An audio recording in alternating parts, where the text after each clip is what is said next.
प्रज्वलन करून तसेच स्वर्गीय डॉक्टर श्यामाप्रसाद मुखर्जी, पंडित दीनदयाल उपाध्यायजी, भारत माता निर्माणाची तपपूर्ती विशेष संग्रहाही अंक प्रकाशन सोहळा या आजच्या कार्यक्रमाच्या निमित्ताने सन्माननीय चव्हाणजी यांचं स्वागत सरचिटणीस राजेश पांडेजी करतील. सन्माननीय मुंबईचे अध्यक्ष आमदार श्री अमितजी साटम राष्ट्र निर्माणाची तपपूर्ती या विशेष संग्रहाही अंकाचा प्रत्येक व्यक्तीला असं वाटत होतं की येणारा काळ हा आपण आणि आपल्या देशातील असणारा प्रत्येक जण हा कशा पद्धतीने विचार करतोय आणि एक संपूर्ण देशभरामध्ये भ्रष्टाचाराच्या विरोधात एक जन आंदोलन उभं केलं. आणि त्या जन आंदोलन फक्त उभं केलं नाही तर ज्या वेळेला मी पंतप्रधान म्हणून शपथ घेईन, पंतप्रधान म्हणून मी माझी कारकीर्द सुरू करेन, तेव्हा एक स्वतःच्या मनामध्ये त्यांनी विचार केला आणि त्यांनी बोलून दाखवलं, मैं न खाऊंगा और किसी को खाने नहीं दूंगा. पारदर्शकपणे कारभार हा यानंतरच्या काळामध्ये देशामध्ये होईल याची त्यांनी पूर्ण दखल घेतली. आणि पार्लमेंट टू पंचायत या सगळ्या व्यवस्था बदलता कशा येतील आणि म्हणून डिजिटल इंडियाच्या माध्यमातून हा सर्व विषय हा त्यांनी हाताळायला सुरुवात केली. कळत नकळत तुम्ही आम्ही सर्वजण पाहतो की गेली वर्षानुवर्ष 12 वर्षामध्ये या सर्व गोष्टींमुळे आपण पाहिलं असेल कोट्यावधी रुपयांचं असणारं जे आपल्याला जो फायदा होतोय किंवा आपल्याला सर्वांना शेवटच्या व्यक्तीपर्यंत सरकार आणि सरकारच्या योजना गेल्यामुळे मोठ्या प्रमाणामध्ये हा शेवटच्या व्यक्तीला फायदा होत आहे.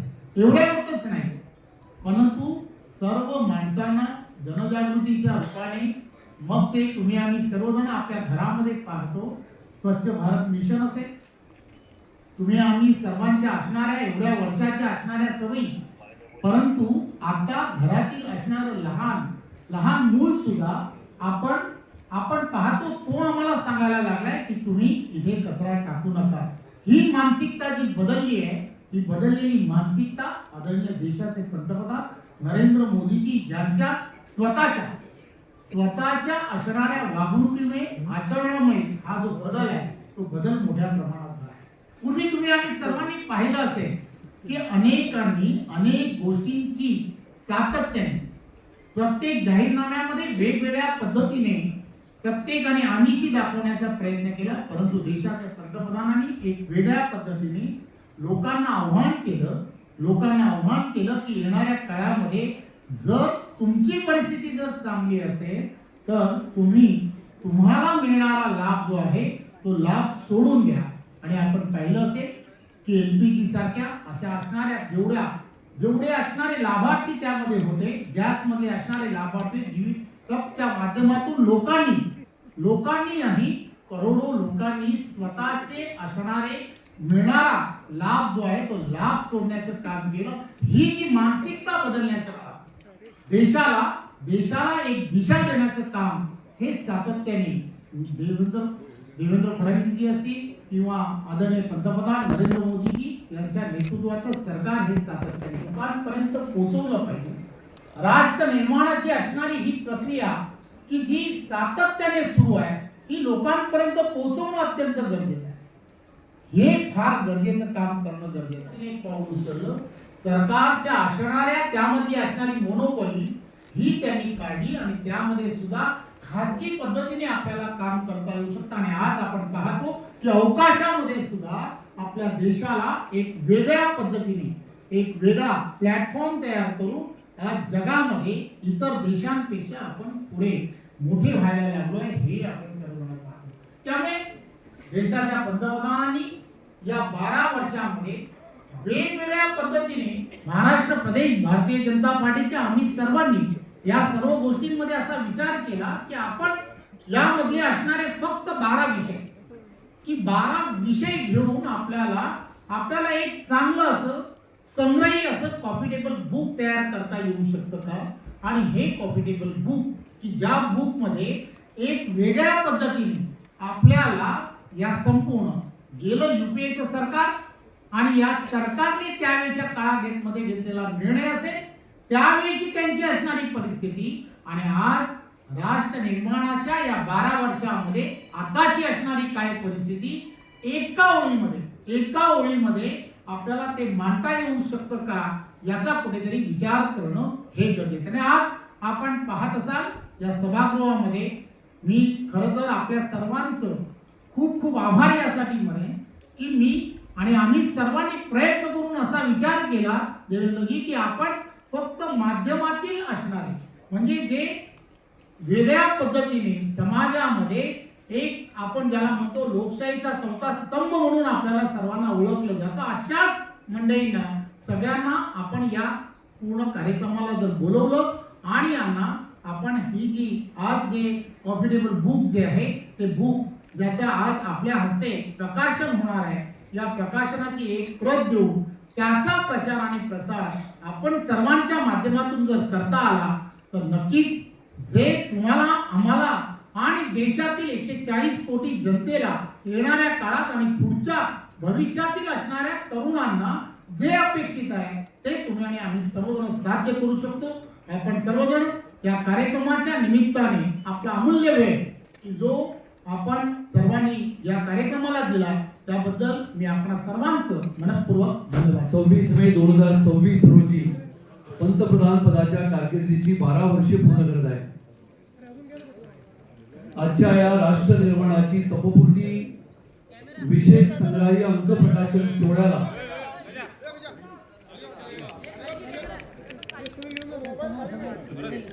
सुनील जी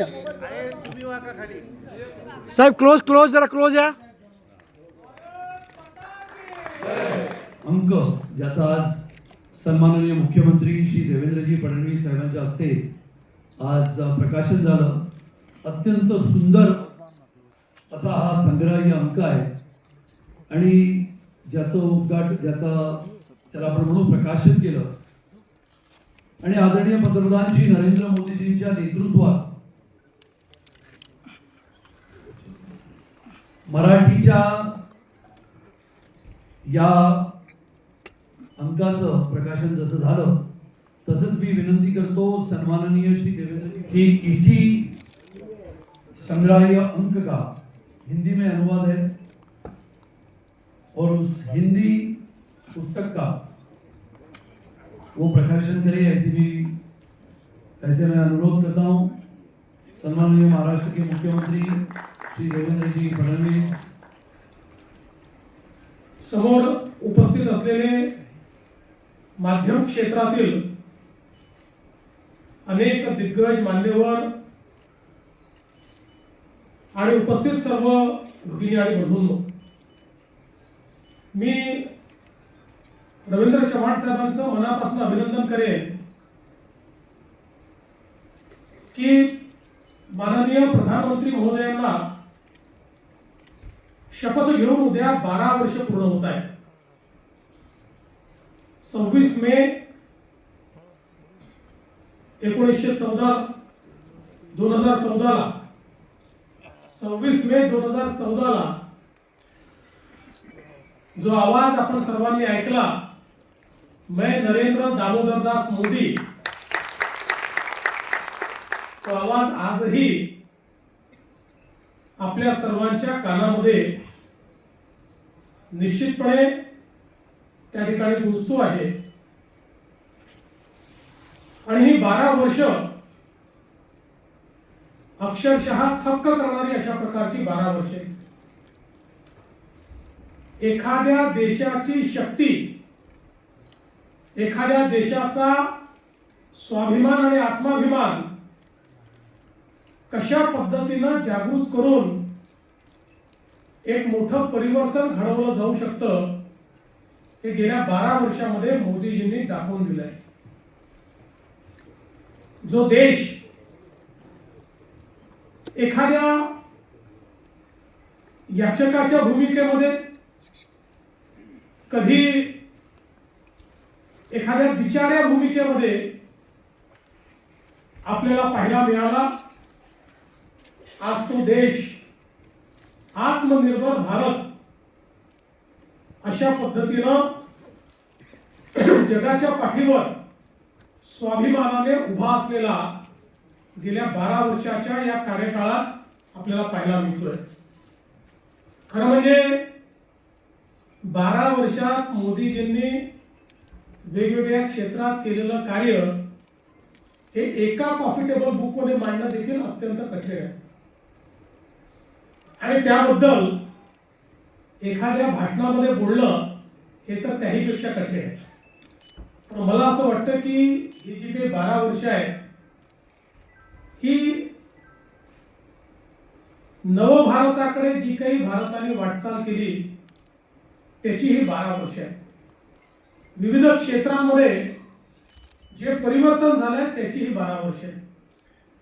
आणि या परिवर्तनामध्ये सगळ्यात महत्वाची वाटचाल जर आपण काही केली असेल तर या देशामध्ये मोदीजींच्या नेतृत्वात सामाजिक क्षेत्रामध्ये जे विविध कार्यक्रम झाले, मग त्यामध्ये गरीबाला घर देणं असो, गरीबाला शौचालय देणं असो, गरीबाला गॅस देणं असो, गरीब लक्षित गरीब केंद्रित अशा प्रकारचा जो अजेंडा या ठिकाणी मोदीजींनी चालवला, त्या अजेंड्याला प्रतिसाद किंवा त्याचा परिणाम हा आपल्याला युनायटेड नेशन्सनी ज्यावेळी अहवाल प्रकाशित केला आणि या गोष्टीला मान्यता दिली की 10 वर्षामध्ये भारताने 25 कोटी लोकांना गरिबीपासून बाहेर काढलेलं आहे,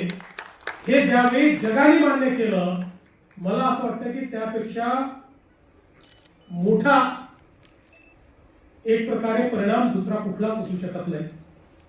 25 कोटी लोक जे गरिबी आणि एक्स्ट्रीम पॉवर्टी मध्ये होते, तीव्र गरिबीत होते, ते गरिबी रेषेच्या वर आले. हे 10 वर्षात करणं जगातल्या कुठल्याही देशाला संभव झालं नाही. ते मोदीजींच्या गरीब कल्याणाच्या अजेंड्याने करून दाखवलं. विविध क्षेत्रांमध्ये ज्या प्रकारे मोदीजींनी या देशाचा पायवा रचला, आता याच्या पुढे सातत्याने त्याच्यावरच्या इमारतीवर मजलेच चढणार आहे. आपण पुढे जाणार, कारण इतका भक्कम पाया मोदीजींनी रचलेला आहे की आता पाठीमागे जाण्याचं काहीच कारण नाही. आज आपण बघा, अर्थव्यवस्था म्हणून भारताने केलेली प्रगती ही थक्क करणारी प्रगती आहे. आपल्या भारताचा जीडीपी जो 2013-14 साली 103 लाख कोटी होता, आज तो जीडीपी 357 लाख कोटी पर्यंत पोहोचलाय. म्हणजे 10 वर्षामध्ये 3 पटीने आपला जीडीपी या ठिकाणी वाढलेला आहे. महाराष्ट्राचाच आपण विचार केला तर साधारणपणे 13-14 मध्ये जो महाराष्ट्राचा जीडीपी 13 लाख कोटीचा होता, तो आता 54 लाख कोटी रुपयांपर्यंत पोहोचलेला आहे. आणि मला असं वाटतं की ही जी काही एक प्रकारे देशाच्या अर्थव्यवस्थेची वाढ आहे, मोदीजींनी एक महत्वाचा शिफ्ट देशाच्या अर्थकारणात आणला. यूपीएच्या सरकारमध्ये मानसिकता अशी होती की आम्ही लोकांकरता योजना तयार करू आणि जे काही आहे ते अनुदानाच्या स्वरूपात लोकांना देऊन त्याच्यावर लोकांनी जगलं पाहिजे. आम्ही नवीन संधी निर्माण करणार नाही. आम्ही देशाच्या विकासावर, देशामध्ये पायाभूत सुविधा तयार करण्यावर कोणताही खर्च करणार नाही. लोकांना आपल्यावर अवलंबित करून ठेवू, अशा प्रकारच्या मानसिकतेतून ज्याला डोल्सची इकॉनॉमी म्हणतो अशा प्रकारची अर्थव्यवस्था, अनुदान प्रणित अर्थव्यवस्था ही त्या काळामध्ये तयार झाली आणि त्याचा परिणाम असा झाला की हळूहळू अर्थव्यवस्थेच्या ताणामुळे आपण संधी पण निर्माण करू शकलो नाही आणि लोकांना त्यांच्या जीवनाकरता आवश्यक काय आहे तेही देऊ शकलो नाही. परिणामतः इतक्या मोठ्या प्रमाणात देशातल्या गरिबीमध्ये एक मोठी जंप आपण 10 वर्षाच्या युपीएच्या कार्यकाळात पाहिली. मोदीजींनी सांगितलं की आपल्याला अर्थव्यवस्था अशी करावी लागेल की ज्या अर्थव्यवस्थेमध्ये गुंतवणुकीच्या माध्यमातून संधी तयार होईल, त्या संधीच्या माध्यमातून देशाची अर्थव्यवस्था विस्तारित होऊन देशाच्या तिजोरीमध्ये पैसा येईल आणि आलेल्या पैशाचा उपयोग करताना गरीब कल्याणाचा अजेंडा चालवून देशातली गरिबी दूर करून गरिबालाही आपल्या पायावर उभं करण्याचं काम हे देशातलं सरकार करेल. अशा प्रकारचे एक आर्थिक नवीन विचार, जो अंत्योदयाचा विचार आहे, जो दीनदयालजींचा विचार आहे, हा विचार या ठिकाणी मांडण्याचं काम आणि केवळ मांडण्याचं नाही तर ते प्रत्यक्षात आणण्याचं काम हे मोदीजींनी या ठिकाणी करून दाखवलं.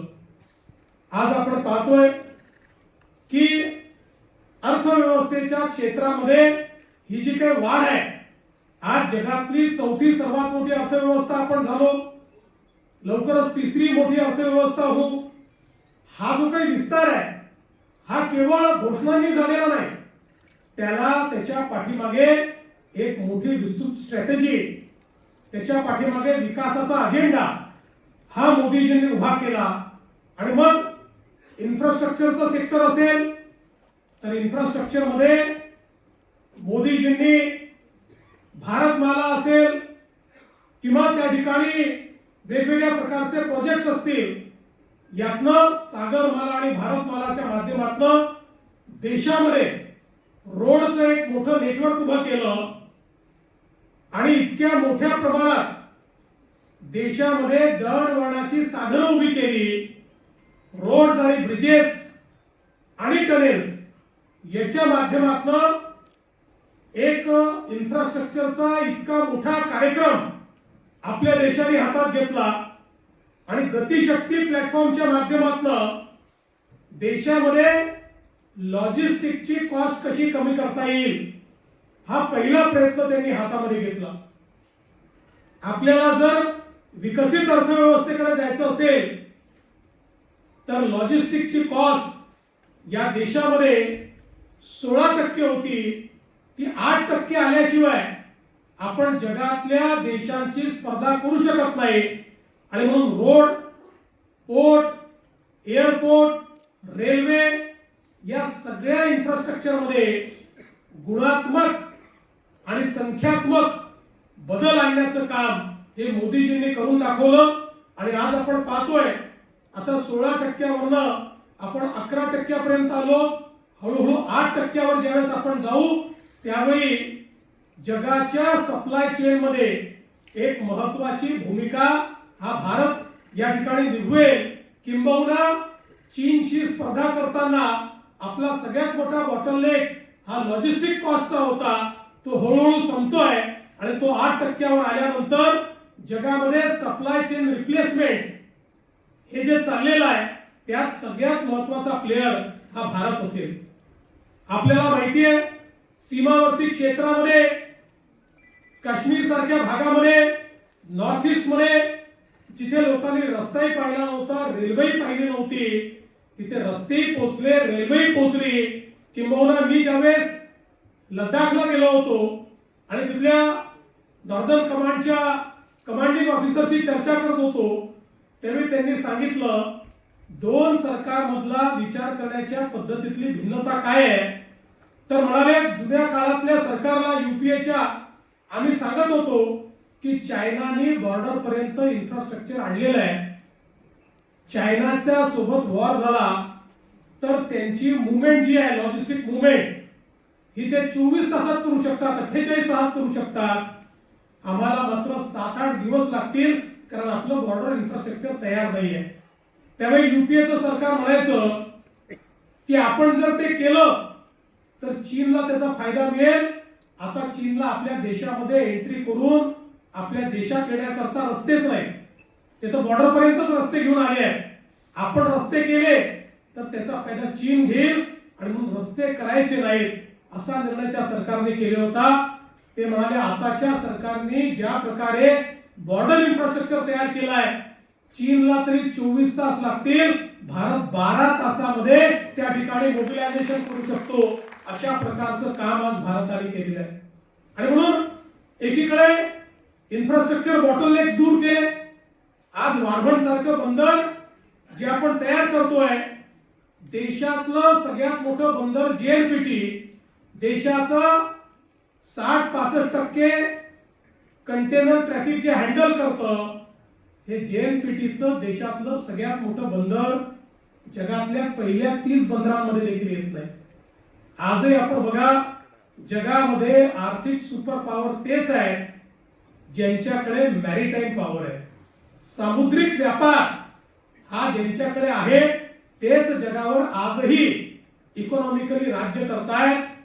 आणि मोदीजींनी ओळखलं आणि 1992 साली ज्या वाढवण पोर्टची फाईल बंद करण्यात आली होती, हा पोर्ट बनू शकत नाही, आपलं सरकार आल्यानंतर आपण ती फाईल उघडली, त्या संदर्भातले बॉटलनेक दूर केले आणि माननीय मोदीजींनी त्या ठिकाणी देशातला सगळ्यात मोठा पोर्ट, जेएनपीटी पेक्षा 3 पट मोठा पोर्ट, आणि ज्या दिवशी तयार होईल त्या दिवशी जगातल्या पहिल्या 10 पोर्ट मधला पोर्ट, अशा पद्धतीनं वाढवणचं बंदर हे आपण तयार करतोय.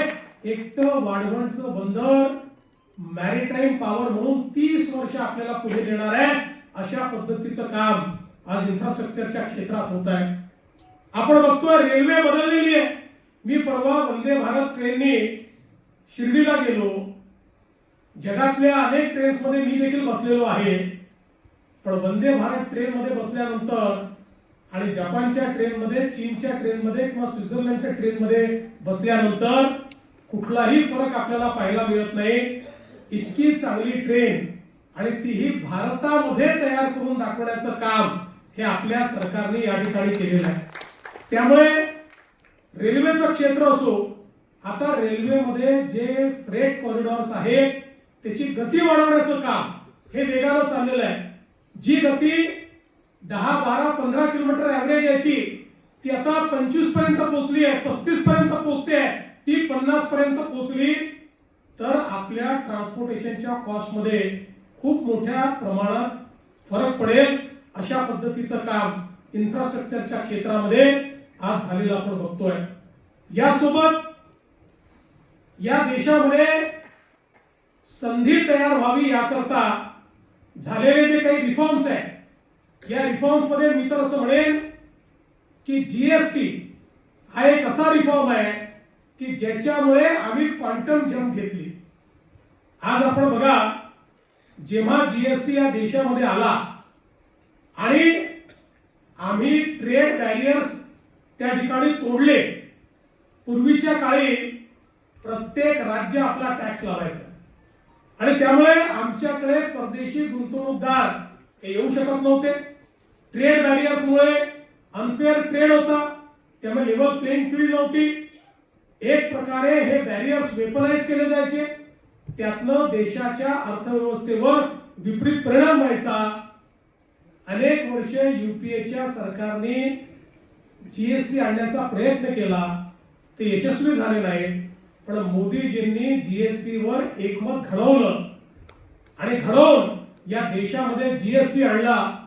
मला आजही आठवतं की ज्यावेळी जीएसटीचं बिल राज्याच्या विधानसभेमध्ये मी मांडलं होतं, त्या विधानसभेमध्ये आमच्या विरोधकांनी खूप गदारोळ करून सांगितलं होतं आपण मॅन्युफॅक्चरिंग स्टेट आहोत.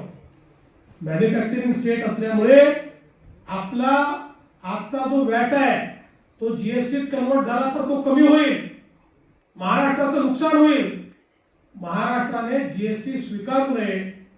त्यावेळेस मी भाषणामध्ये सांगितलं होतं की आपण मॅन्युफॅक्चरिंग स्टेट आहोत आणि बॉर्डरलेस व्यापार जर सुरू झाला तर आपला जो काही मॅन्युफॅक्चरिंग बेस आहे हा मोठ्या प्रमाणात वाढेल आणि ज्यावेळेस मॅन्युफॅक्चरिंग बेस वाढतो त्यावेळी त्या मॅन्युफॅक्चरिंग करता कन्झम्पशन देखील करावं लागतं आणि म्हणून आपल्याला त्या माध्यमातून मोठ्या प्रमाणात जीएसटी मिळेल.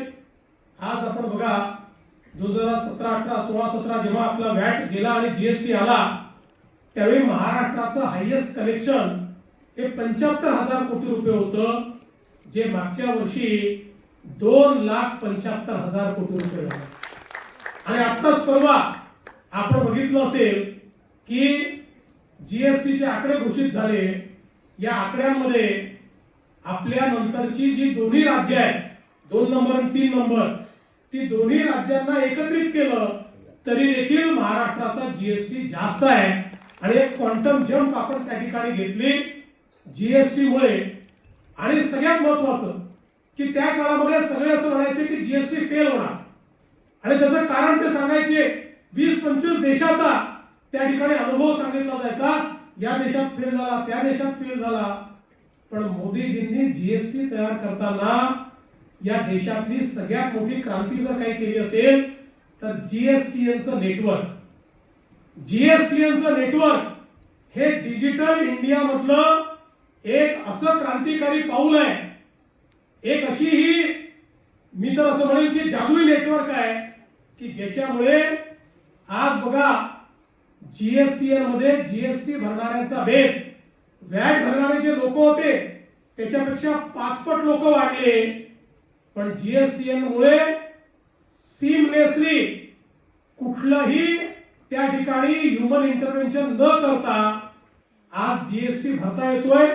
आणि नेटवर्क असं आहे की त्या नेटवर्क मध्ये जीएसटी भरल्यानंतर केंद्राचे पैसे थेट केंद्राला जातात, राज्याचे पैसे थेट राज्याला येतात.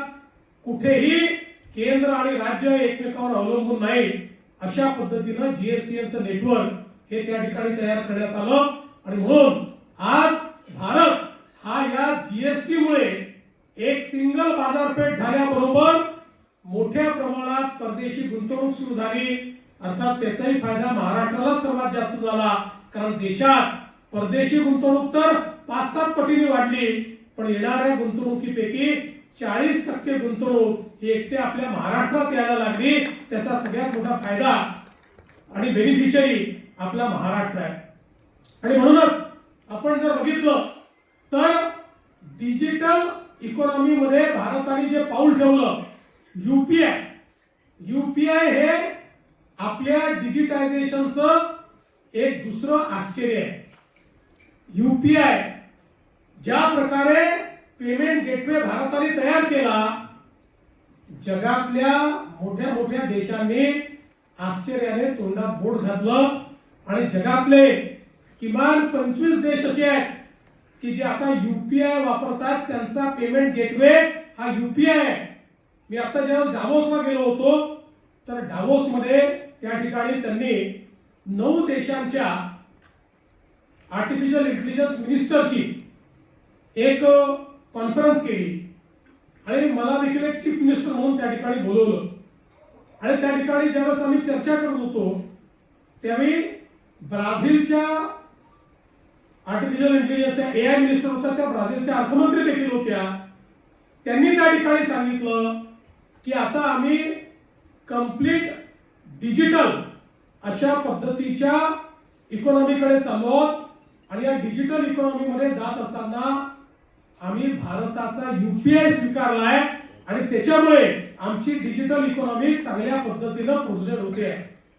त्यावेळी मला इतका अभिमान वाटला की आपल्या मोदीजींनी एक अशी गोष्ट तयार केली की ब्राझील सारखा देश, जगातले मोठे मोठे देश हे या ठिकाणी आज आपला यूपीआय स्वीकारतायत. आणि याच्यामुळे आपल्या देशातल्या डिलिव्हरी सिस्टीम मध्ये आपल्याला कल्पना आहे राजीव गांधी म्हणाले होते 1 रुपया दिल्लीतनं पाठवतो तर केवळ 15 पैसे शेवटच्या माणसापर्यंत पोहोचतात. कारण आपली डिलिव्हरी सिस्टीम अशी होती जी व्यक्ती केंद्रित नव्हती, ती त्या ठिकाणी जी व्यवस्था आहे ती व्यवस्था केंद्रित होती. व्यवस्थेतल्या प्रत्येक माणसाला त्यातनं आपला शेअर काढून घेता येत होता. आणि त्यामुळे शेवटच्या माणसाला 15 पैसेच मिळायचे. पण मोदीजींनी ही जी सिस्टीम उभी केली, मोबाईल आणि UPI ची जी सिस्टीम तयार केली, जनधन खात्यांची जी सिस्टीम तयार केली, त्यामुळे आता कुठल्याही योजनेचे पैसे हे थेट बेनिफिशरीच्या खात्यामध्ये जातात. आता आपल्याला हे ऐकायला मिळत नाही की तहसीलदाराने पैसा रोखला, तलाठ्याने आमचे पैसे खाऊन टाकले, कुठल्या तरी इंजिनियरने आमचे पैसे मारून टाकले. आता हे होत नाही, थेट लोकांच्या खात्यामध्ये पैसे जायला लागले. आणि भारतातल्या डिलिव्हरी सिस्टीमला एक प्रकारे नवीन रूप देऊन या देशातला ग्रासरूटचा जो भ्रष्टाचार होता तो समाप्त करण्याचं काम हे मोदीजींनी या ठिकाणी केलं. खरं म्हणजे मी एक एक विषय सांगत राहिलो तर अख्खी रात्र मी याच्यावर भाषण करू शकेन. पण मला असं वाटतं की एका क्षेत्राकडे अजून आपण लक्ष दिलं पाहिजे, ते म्हणजे फॉरेन पॉलिसी आणि डिफेन्स. एक नवीन भारत आपण पाहतोय जो कोणाच्याही दबावात येत नाही. आपण पाहिलं अलीकडच्या काळामध्ये ट्रेड ही वेपनाइज होते. आपण बघितलं भारतावर वेगवेगळ्या प्रकारचे ट्रेड बॅरियर्स टाकले. पण ट्रेड बॅरियर्स टाकल्यानंतर भारत याच्याकडून गेला नाही. भारताने विनंती केली नाही की तुम्ही ट्रेड बॅरियर्स उचला. भारताने सांगितलं ट्रेड ट्रीटी होईल, पण ती होत असताना आमच्या शेतकऱ्याचं हित हे जर त्या ट्रेड ट्रीटीमध्ये असेल तर आम्ही त्या ठिकाणी तो करार करू. आणि शेवटपर्यंत भारताने कणखर भूमिका घेतल्यामुळे आज आपण पाहतोय अमेरिकेसोबतही आपला करार झाला, तर आपण आपल्या शेतकऱ्याला त्या करारातून बाहेर ठेवलं. अमेरिकेमधला सबसिडाइज माल हा भारतामध्ये बॅरियर फ्री येऊ शकत नाही, अशा पद्धतीनं त्या ठिकाणी त्या करारामध्ये आपण नमूद केलं आणि आपल्या शेतकऱ्यांना आज त्या ठिकाणी इन्सुलेट करण्याचं काम केलं. आज स्थिती अशी आहे की आपण इतकं महत्वाचं मार्केट झालो की याच्यामध्ये युरोपने आपल्याशी FTA केला. आता भारत आणि युरोप हे असे पार्टनर्स आहेत की ज्यांच्यामध्ये व्यापार करार झाल्यामुळे बॅरियरलेस भारताला आपल्या वस्तू युरोपच्या मार्केटमध्ये पाठवता येतात. आणि आपण आता अशा स्थितीत आहोत की अनेक देशांसोबत आपला व्यापार ट्रेड सरप्लस आहे. आपण ट्रेड डेफिसिट मध्ये नाही आहोत. अनेक महत्वाच्या राष्ट्रांसोबत आपण त्यांना जास्त निर्यात करतो आणि त्यांच्याकडनं कमी आयात करतो. अशा पद्धतीनं आज आपली रचना झाली आहे. ऑस्ट्रेलिया सोबत आपण FTA केला. वेगवेगळ्या देशांसोबत हा FTA केल्यामुळे आता एक मोठी बृहत अशा प्रकारची बाजारपेठ आपल्या टर्म्सवर, भारताच्या टर्म्सवर भारताला मिळाली. आणि प्रत्येक युद्धजन्य परिस्थितीमध्ये भारताने आपली भूमिका ठामपणे मांडली. कोणाचीही बाजू न घेता भारताने त्या ठिकाणी आपली कणखर भूमिका मांडत असताना जगात आता अशी पोझिशन करून ठेवली आहे की जगातले सगळे जे लीडर्स आहेत हे असं म्हणतात की आम्हाला भारतासोबत मैत्री ठेवायची आहे. कालच आपण ट्रम्प यांचं भाषण ऐकलं असेल. ते म्हणाले भारत आमचा मित्र आहे, भारताला जे पाहिजे ते देण्याकरता आम्ही तयार आहोत. जगामध्ये अमेरिका असो, रशिया असो, युरोप असो, अगदी ज्यांचे युद्ध चालले आहेत ते रशिया आणि युक्रेन असो किंवा अमेरिका, इस्रायल आणि इराण असो, हा प्रत्येक देश म्हणतो आमचा विश्वास भारतावर आहे, आमची मैत्री भारताशी आहे. आणि आजच मी एका फोरमच्या काही लोकांशी बोलत होतो. त्या फोरममध्ये देशातले काही उद्योगपती होते. ते सगळे उद्योगपती म्हणत होते की आज उद्या जेव्हाही हा वॉर समाप्त होईल त्यावेळी भारत इतक्या युनिक पोझिशन मध्ये आहे. भारताने या सगळ्या परिस्थितीमध्ये जी भूमिका घेतलेली आहे त्या भूमिकेमुळे आता एकदा वॉर जेव्हा स्टॉप होईल त्यानंतरचा जो काही इकॉनॉमिक राईज आहे त्याच्यामध्ये भारताला अत्यंत प्रमुख भूमिका मिळेल. मला असं वाटतं की ही जी एक कणखर अशा प्रकारची भूमिका आणि भूमिका दाखवत असताना ऑपरेशन सिंधूर सारखं ऑपरेशन की ज्याच्यामध्ये भारताने आपली सामरिक शक्ती ही दाखवून दिली. कारण आपल्याला माहिती आहे भारत केवळ पाकिस्तानशी युद्ध लढत नव्हता. भारत हा एक प्रकारे चीनशीही सुडो वॉर लढत होता. कारण पाकिस्तानला शस्त्रास्त्र आणि सगळ्या प्रकारची लॉजिस्टिकल मदत ही चायना देत होतं.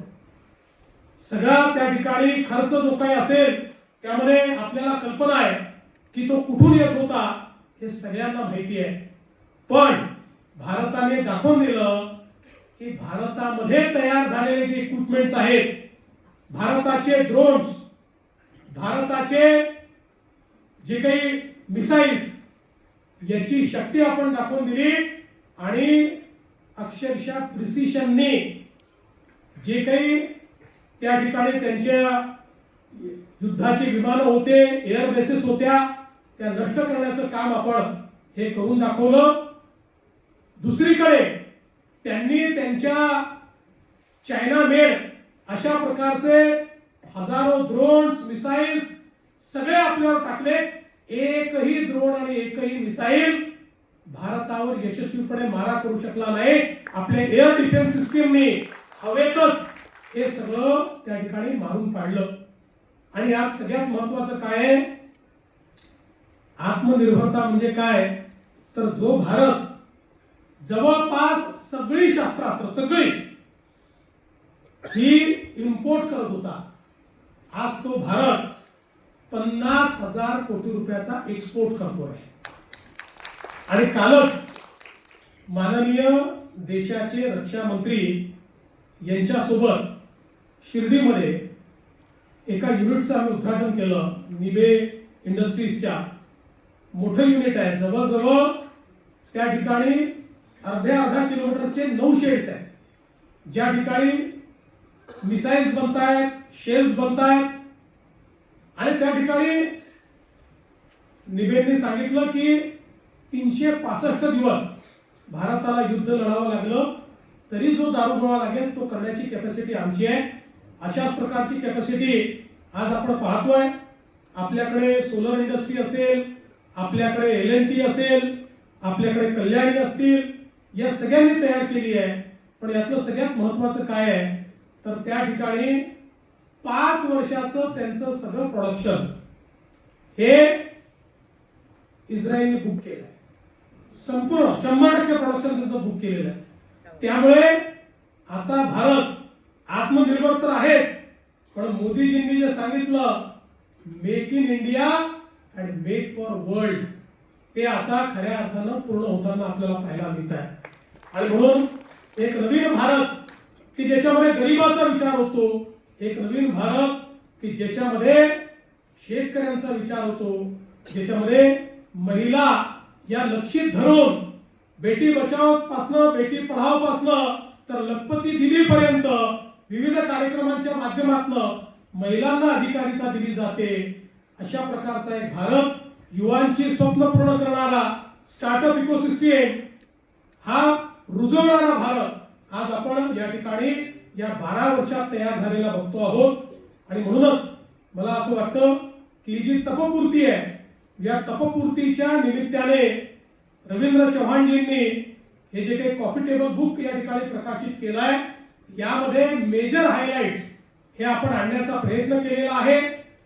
आणि विशेषतः मला आनंद आहे की ज्यांचं म्हणणं हे महाराष्ट्रातले लोक ऐकतात, असे अनेक लोक माध्यम क्षेत्रातले हे आपण या ठिकाणी बोलवलेले आहेत.